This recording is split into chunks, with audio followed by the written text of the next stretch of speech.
Good afternoon, everyone. How are you doing? Congratulations for making it to 4:30. Lovely to see you all. And thank you for joining us to talk about creativity and the immersive experience. My name's Sheena. I am going to be moderating and participating in this panel.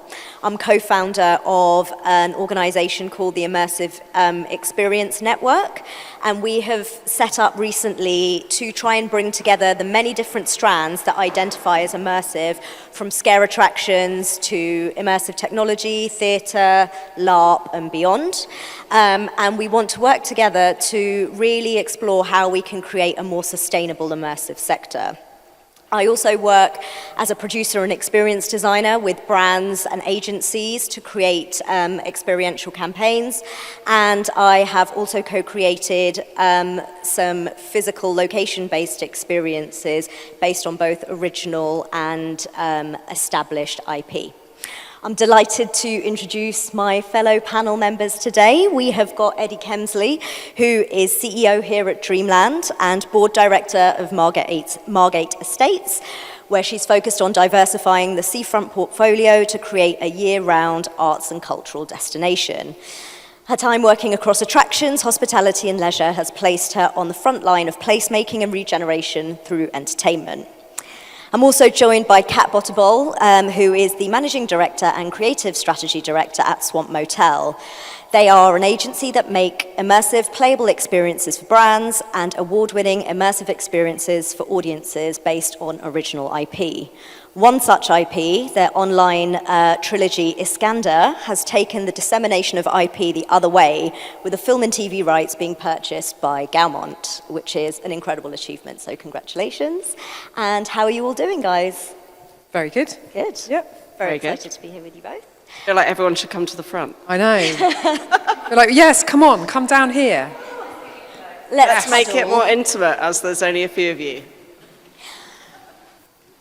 So, I thought it'd be good to start by framing what we mean by immersive experiences, as a lot of people consider them to be purely digital environments or referring to immersive technology. However, collectively as a panel, we have worked on both projects that involve digital elements, but a lot that takes place in physical environments as well. So I wanted to start by asking my fellow panelists what they consider the key attributes of immersion to be in both physical and digital experiences. I want to be out there and ask these people if what they think an immersive experience is, because I think that would be a really interesting place to start before we talk. Yeah? And has anyone ever been to one?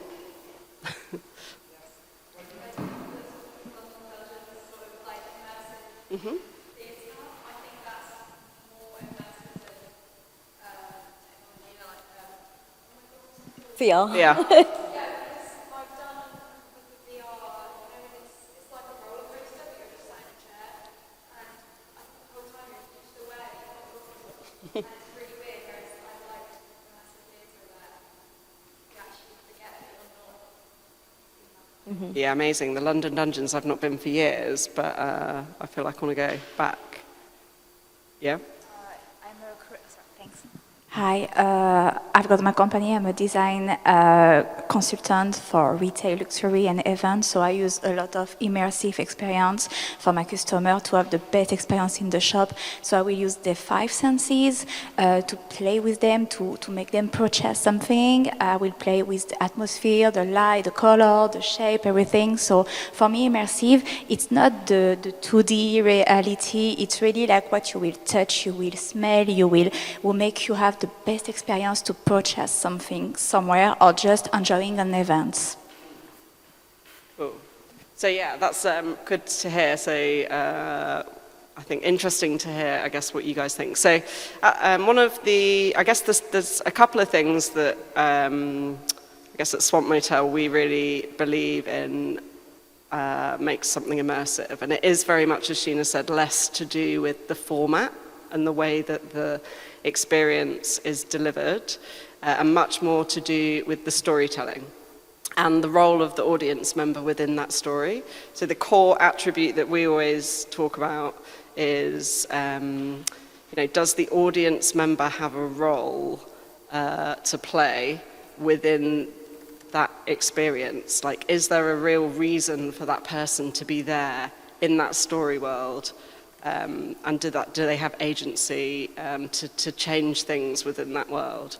And that's really the core for us. And that, I guess, means that because, so what we do can then translate into a virtual experience, into a real world experience. And quite often, I think lots of people will think that, visually changing your environment, or the idea of you as a person taking on another character or role within that environment is important, but less so for us, I think. We're really interested in people being able to come to an experience as them and sort of walk into or be drawn into a story where they suddenly become a character and the story kind of happens to them as opposed to just something that they're passively watching. So for us here at Dreamland, mainly when we talk about experience, we talk about the physical side of it, and so it's much more focused on that side than the digital side. But I think it's really about making you forget everything else that's going on. So if you can immerse people in an experience, then they're not thinking about the Sainsbury's shop they need to do, or the picking a child up, or doing whatever else it might be, that they can stop thinking about those things and really just focus on what's being in the moment, which is so difficult these days with mobile phones and all the other things that we have that take us out of the moment. So I think it's really about trying to get them to stay in the moment and in the environment that they're in, and creating that experience that's sensory and looks at all of those senses so that it is immersive by the nature of it. And that's the goal, I think. The goal is to try and get people to stop thinking about their real world and focus on the world you've created for them.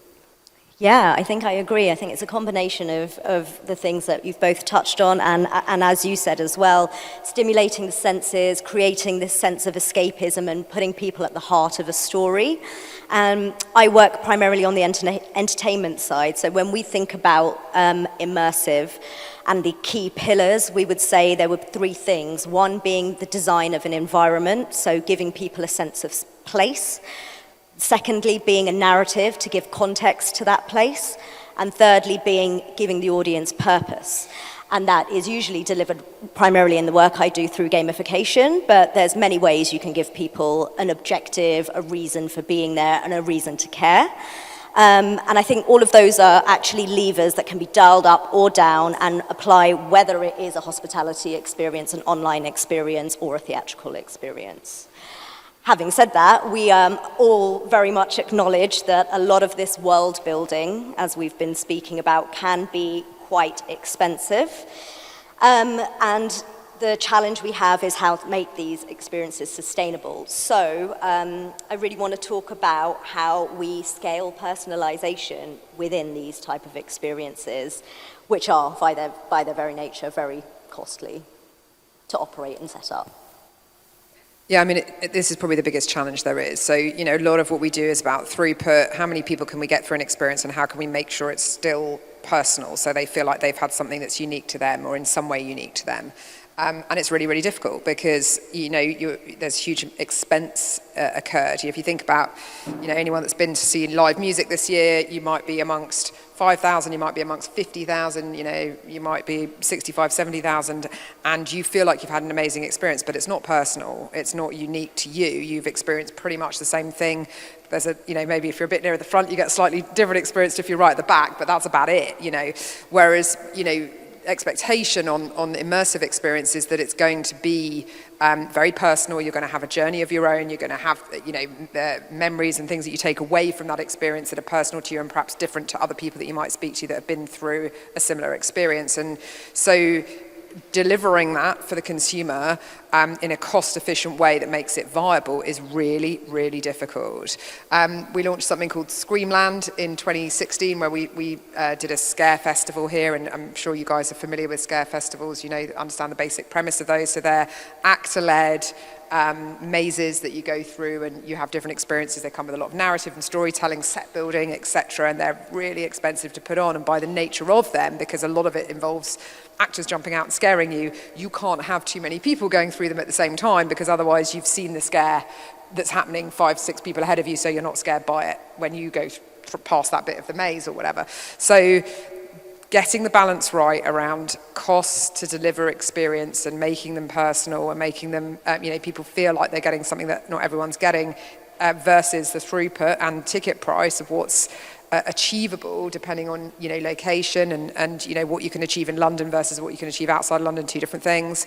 It is really, really very, very difficult, and it makes entering this market very difficult, I think, for newcomers coming into it as well, and understanding how to balance those two things off against each other. And often we find that it takes a few years to get that modelling right, get that throughput right, and really understand how you can tighten up a bit to make sure that those, your P&L balances out and you've got a profitable event or business, to work with. But I'm afraid there's no, you're not going to sort of suddenly say something that's going to give you the answer to make it perfect, but it is just balancing and tweaking all the time, and that definitely comes from experience, I think. Yeah, I think you mentioned something quite interesting there, that one of the key challenges is really managing that flow of people. So if you do need to do something at scale, in whatever the footprint it is, it's how do you, elegantly do that. And Kat, I'd like to put this to you, because I think, this is where we start talking about technology and really how crucial technology is to helping us, achieve scale. Yeah, so it definitely is one of the most challenging things to create a really personalized experience for a small group of people. I think something really important to remember, so what we do is very much influenced by theatre, and I think 80% of Swamp Motel are actually trained theatre practitioners, so writers, producers, directors, set designers. And if you think about the way a theatre works, it's a bit like this room, I guess. You've got a set number of seats, you've got the space here, you know that you've got that number of seats to sell every night, you've just got this square footage to build the space on, it's very controlled. So then if you kind of turn that into, the audience are roaming around, they don't want to sit, they're not going to be sat in a group of, 800, they're going to be 6 of them roaming around. You can see how, you have a huge warehouse building, 4 floors to take over with set instead of just this stage area. You can see how the models are challenging.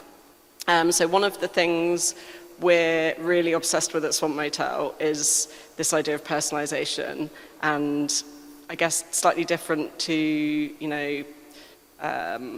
big events where, you're there with lots of people. We want people to feel like they are, it's just them in an experience. So, but yeah, we're not interested in people feeling like they're going through a technologically led experience. So I don't know if any of you have seen, there's these art exhibitions, Van Gogh, I think, Immersive Van Gogh. I mean, so many people have been to that, and it's very clear when you're in that environment that, you're in a technology-driven space, and there's kind of a wow factor to that. But I would contentiously, maybe, I don't know if anyone here loves those shows, argue maybe once you've been to one, you've seen the power of those projectors, maybe you've been to them all, I don't know. So yeah, but we are very tech-driven. But the way we use tech is very much behind the scenes. So we never want people to feel like they're going through an experience that's being driven by technology. We want people to go through an experience where they feel like the seams between reality and this fictional world we've created are sort of invisible, so they can't really tell. And I feel like a lot of the time using tech very visibly like that does make it very clear that actually this is a fictional thing that's happening, or takes you out of the story, as you were saying.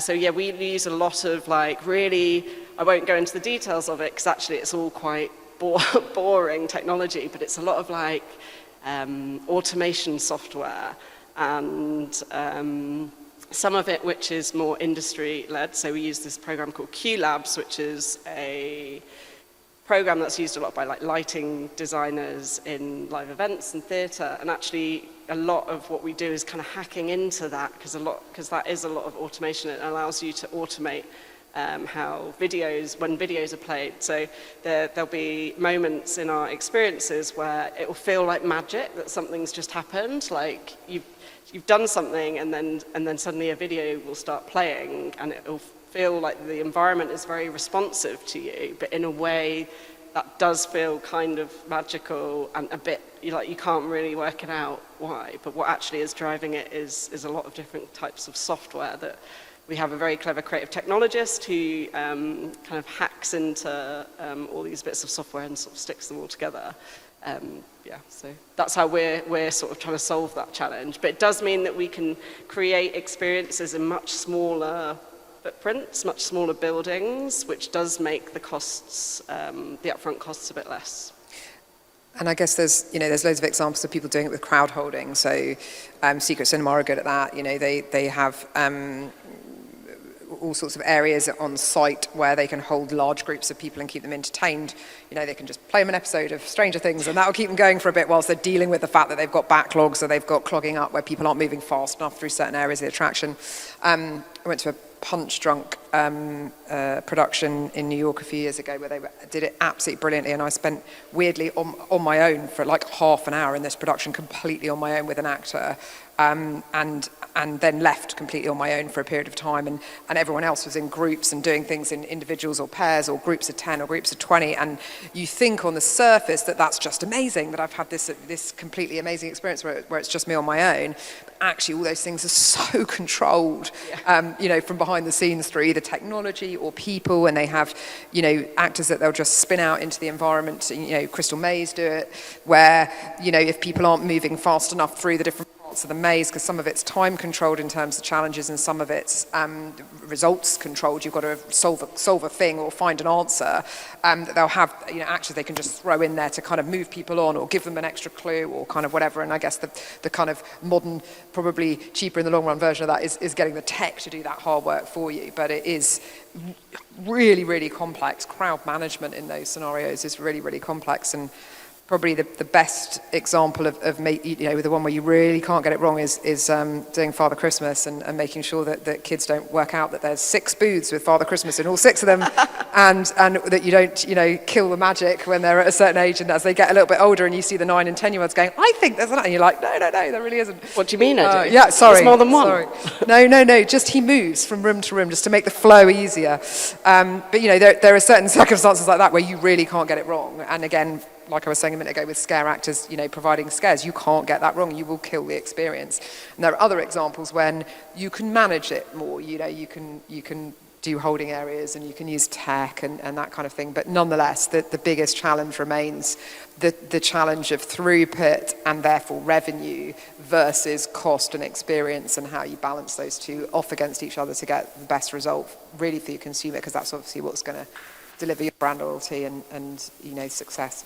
Yeah, and I think this is just another industry where robust experience design is paramount. It's like the alchemy of bringing together beautiful, physical, tactile environments which really are very rich and really resonate with people, and then getting all this tech doing the hard work in the background.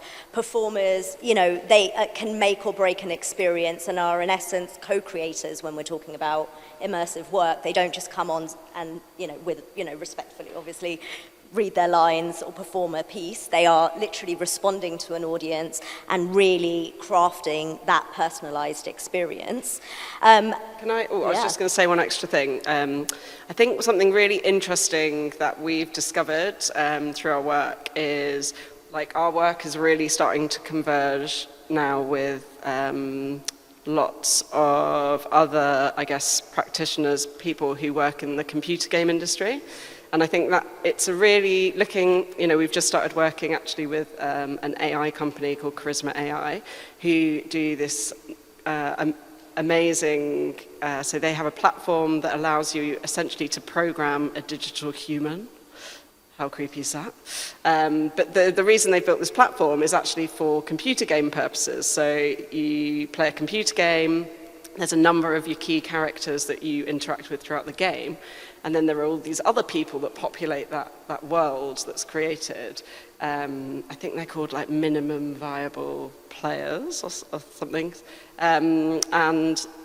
It's very expensive for a computer game company to then program personality traits and behaviors and things like that onto all of those characters. So this Charisma AI platform is allowing, it's kind of automating that and allowing you to, through AI, suddenly create or turn all of those other digital humans in those computer games into actual characters that you can interact with at scale, as opposed to having to do it individually with a programmer. So we started talking to him, because the guy who started that company, because he was like, immersive theatre is where I've taken most of my influence in terms of like building the platform, and the way that we've built it. Like, actually, I think he wanted to talk to us because he was like, I feel like we use the same techniques, we use the same ways to develop our characters and our experiences, and we got talking, and very much we do. So amazingly now we're developing a show together where the main characters that you're going to interact with will actually be programmed by this AI platform. Sounds very creepy and spooky. So in a way, the show we're creating, it will be a one individually, you will go and you'll have that experience of this show on your own, but you'll interact with a lot of different characters. All of these characters will be, the majority of them, there'll be some real people, but programmed by AI. And I think what we've realized is that show that we're creating there is we're kind of creating a real life computer game, is what we've realized, which I think is a really interesting place and space for the future. And obviously computer game, that industry is huge, and the audiences are massive. So that's really exciting for us, I think, that we might be able to introduce some of that audience into theatre, essentially, in this kind of roundabout way. I've gone off on a tangent, but... It's a great tangent, because I'm very excited by the potential of games engines. And when we're talking about scalability, I think, yes, there's scalability in physically getting people through the door, but also, like, how can we make our setup costs leaner? If we start designing these experiences in games engines, there are algorithms you can use to recreate flocks, which will tell you how people will interact and behave in a space. If you're creating an escape game, you can actually make a prototype. A lot of the times, the prototype is the live. If we can get rid of that when it comes to investment and actually selling that on, having it all in a games engine just will do so much heavy lifting. But personally, I've identified a big skills gap with people in immersive. It would be my dream to have an in-house creative technologist. But yeah. Stay away from mine. Yeah. But yeah, no, I think it's really exciting. And as we can start sort of like closing that gap in resource as well, we're going to see some really exciting things happening. I think a good note actually about Leo, who is our creative technologist, just for people earlier on in starting out in their careers, is that he was actually a lighting designer in the world of theatre, and he retooled himself when COVID hit, because that whole industry, obviously live events, theatre industry, shut down. It was the first to close and the last to open. Eddie, I'm sure you'll know too. And he retooled himself and actually is now this amazing hybrid of technology and live entertainment crafts sort of fused together. So if I started out again, that's definitely what I'd be training to be. Pro tip, yeah. So just on to my next question. When we launched the Immersive Experience Network, we went and spoke to loads of practitioners and organizations of different sizes all across the industry. And many of them cited access to finance, access to affordable venues, and effectively communicating their proposition to audiences as their three biggest challenges when creating new work. Has this been your experience? And how as an industry can we begin to overcoming these barriers? I mean, I think, access to finance is always going to be tricky, and this is still an emerging market. This is still a relatively new area. I spent a few years working at Westfield and had many conversations with the directors at Westfield who have empty space and are going to get more empty space over the next few years. Landlords, looking at sort of challenges of the high street and that kind of thing. And landlords are still looking at immersive experience or any kind of experience operator in the way that they do retailers, and that's got to change because these are footfall drivers, and these need to be seen, in my opinion, they need to sit under the kind of marketing line of the P&L for these big organisations like Westfield, not as rent roll, because that isn't what they're about. They're really about new ways of driving audiences into shopping malls who, we know from the media, that these audience numbers are dropping drastically at the moment, and they've got to do something, and they're getting more and more space. So I think until there's a shift around how landlords look at that space and the return on the investment in that space, it's going to be tricky to get to a point where it's feasible for sort of semi-startups. These kind of landlords still want 5 years of books, and they want to see,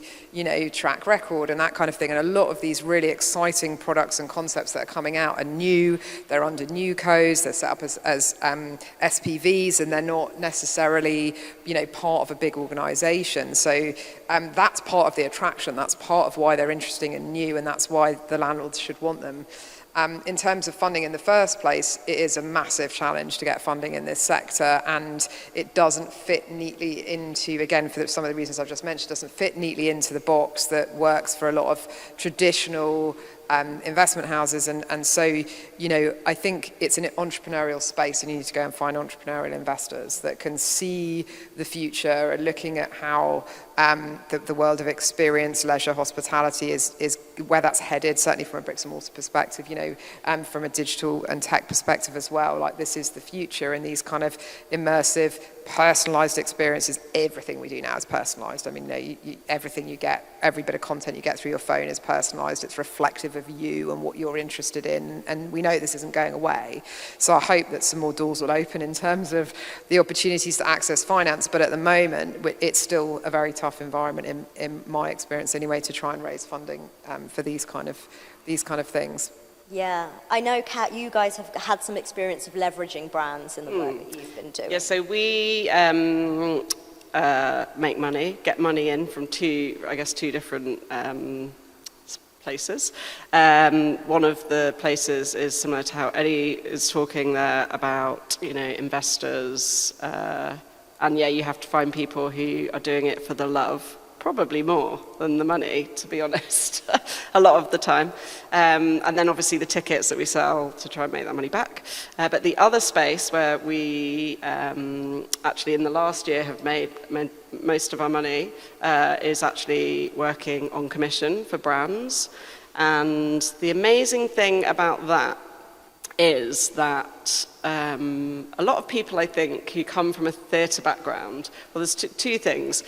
Think that, are they signing their creative life? Is that it? Are they going to be scarred for life because they're taking corporate money to do something? But actually, I think what they find is, we're very lucky there are loads of brands out there who really want to do interesting and experimental things. And the reason they want to do those things is for lots of the reasons that you were just talking about, Eddie, is because they're like attention drivers. They're like magnets for attention. They get people talking. An amazing experience can genuinely change someone's life and they can be talking about it for the rest of their lives.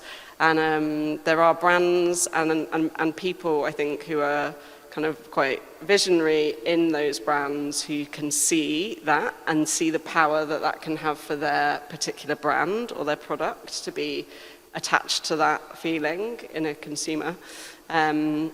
Plus also, for the same reasons I think like the Westfields and the Hammersons of this world should be, getting more people like us into their spaces is like, it drives talkability digitally as well. So it gets people talking about your spaces and your brand online as well. So we just did a really amazingly fun dream project for Amazon Prime Video, where we created a live immersive experience set in the world of The Boys, which is, if anyone knows it, a really intense and funny and gory and brilliant TV series. They were just launching season 3. And the great thing about that for us was it was all paid for by marketing budget. And so the reason they were doing it is because they wanted to drive chat online, basically. And the way you do that is through working with streamers and influencers and, you know, PR, getting people from the media to come to the experience. We only actually had about 1,500 people, like members of the public, come through the actual live experience, but we, I think, reached an audience of over 30 million across the world with this live experience, which is the kind of numbers that, you know, I doubt even Andrew Lloyd Webber's hit that many people, with one of his shows. But, but you know, that is, I guess, the power of, I think, doing these amazingly rich, story-led, immersive experiences for brands. Well, and I think all the retailers know to get people into their stores now, they're not selling trainers. You know, no one goes to Nike to buy trainers anymore. You go to Nike for the experience. You go because they've got this amazing machine where you can design your own trainers and you can, you know, shoot a basket and you can do this, that, and the other. And you know, retailers and brands are getting it now, and they're understanding that you know, the idea of people getting up off their sofa and going out and taking a journey and going into a shop has got to be for a lot more than buying a pair of trainers, because you can do that in the touch of a button on your phone. So they get that everything they do has to be experience led. There have been some retailers have been doing this for a long time. You know, you look at certain retailers that everything that they've ever done has always been about experience. You know, look at Hollister and brands like that, where you know, they've always had the lights low and the music loud and all the rest of it because they want to create an environment. But a lot of retailers have just gone, well, we've just got shoes from floor to ceiling and that's it, right? So I think this is an opportunity. This is the area, obviously, you guys are in, but where a lot of this, you know, the cut through for marketing and the cut through for PR is going to be experience led, because advertising in its most standard form is not going to cut it anymore. So I think in terms of the future, in terms of how are you funding things, this sort of brand orientated experience is probably where we're going to see the opportunity for the sector to grow, and then what will follow behind that is homegrown IP and people being able to produce their own stuff and be able to get perhaps easier access to funding by producing their own stuff. Yeah, and I think one of the other challenges is investors are risk averse, and it's quite a risky thing to say, hey, we haven't made it before, here's this brilliant idea for this thing that's going to cost you like thousands, hundreds and hundreds and hundreds and thousands, if not millions of pounds or dollars, and but you've just got to, you know, we've done some renders and we've done something before and the reviewers loved it, so you know, give us your money. It's quite risky. So the model that we've now sort of gone through twofold is actually using the work that we do from the brands to bring money into our company, and then we use that money to create as cost efficient as possible, like sort of proof of concept kind of mini versions of our own experiences. So the drop, Sheena, that you came to, you know, that essentially was a proof of concept of something that we envisaged to be able to work much bigger. And that allows us then to get all of those people to come to something that we've just, you know, with all of the control that comes with spending your own money, you know, create something that might just be on for a couple of weeks or 2 months, but that allows us to bring all those people in to go, just come and do it, come and do a little mini version of it, which I think helps to de-risk that. So those conversations that we're having now with investors are much easier because they're like, yeah, there's some reviews. You know, I spoke to this person, they went to it, it was amazing, or they've come to it themselves. So, well, if that was an MVP, it was absolutely amazing. So I have no doubt that, you know, people will really pick up on that. I think that idea of just, you know, if no one's going to give you the money, work out a different way to make some money and then just pay for it yourself is you know, I remember when I first went to art college, it's what Damien Hirst said that he did and how he became a very well-known artist, as we all know now. He was just like, no one wants to put my show on, so I'm just going to get a load of people together and find a space myself and put it on, sort of thought differently. So maybe I've been influenced by that. Well, it's working, so long may it continue. With that in mind, I wanted to touch on how we may need to reimagine this commercial model for what is quite a unique proposition. And I'm going to throw out the sort of retail buzzword or the brand buzzword of omnichannel as a means of looking at different revenue streams for a location-based piece, for example. And I know you guys have some examples of doing work like that on some of your projects. And yeah, kind of, although we didn't, we created an experience during lockdown that was virtual. So it was completely devised from March and April 2020, which is when we were all stuck at home. So every one of us was sat at home, all of the actors we used were all sat at home. So the whole thing was made, just people like disparately at home, and then sold that. We sold tickets to that for people to do in groups with their friends, but again, all sat at home, so you'd order in a video call, and that's where you start in groups of 6.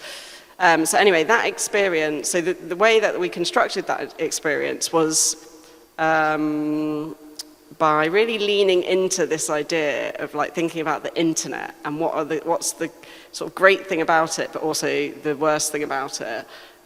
Which is that you never really know when you're reading things whether it's true or not.